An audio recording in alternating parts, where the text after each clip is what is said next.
সাভারের আশুলিয়ায় অবস্থিত ঢাকা রপ্তানি প্রক্রিয়াকরণ অঞ্চল বিদ্যুৎ সংকটে বিপর্যস্ত হয়ে পড়েছে। ইউনাইটেড পাওয়ার জেনারেশন কোম্পানির গ্যাস সংযোগ বিচ্ছিন্ন হওয়ায় এই পরিস্থিতি সৃষ্টি হয়েছে। বন্ধ হয়ে গেছে বেশিরভাগ কারখানার উৎপাদন কার্যক্রম। আকলাকুর রহমানের রিপোর্ট, জানাচ্ছেন সিরাজুমনি শুভ। বিদ্যুৎ সংকটে চরম বিপর্যয়ের মুখে পড়েছে ঢাকা রপ্তানি প্রক্রিয়াকরণ অঞ্চল DEPZ. United power generation and distribution company লিমিটেডের গ্যাস সংযোগ হঠাৎ বিচ্ছিন্ন হয়ে গেলে ডিইপিজেড জোনের অধিকাংশ শিল্প প্রতিষ্ঠানে উৎপাদন কার্যক্রম বন্ধ হয়ে যায়। গ্যাস সরবরাহ বন্ধ হয়ে যাওয়ার ফলে ইউপিজিডিএল এর বিদ্যুৎ উৎপাদন ব্যাহত হচ্ছে, যার প্রত্যক্ষ প্রভাব পড়েছে ডিইপিজেড এর শিল্প কারখানাগুলোর ওপর। ফলে বেশিরভাগ কারখানার উৎপাদন কার্যক্রম বন্ধ হয়ে গেছে বা মারাত্মকভাবে সীমিত হয়ে পড়েছে।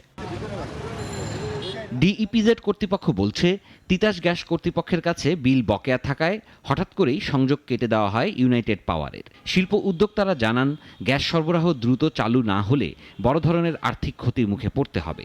পাশাপাশি রপ্তানি সময়সূচি মেনে পণ্য সরবরাহ করাও অনিশ্চিত হয়ে পড়বে, যা দেশের রপ্তানি খাতে নেতিবাচক প্রভাব ফেলতে পারে। আমরা যে স্ট্যান্ড বাই জেনারেটর চালাচ্ছি সেটা তো আমাদের টোটাল ইলেকট্রিসিটি কাভারেজ হচ্ছে না।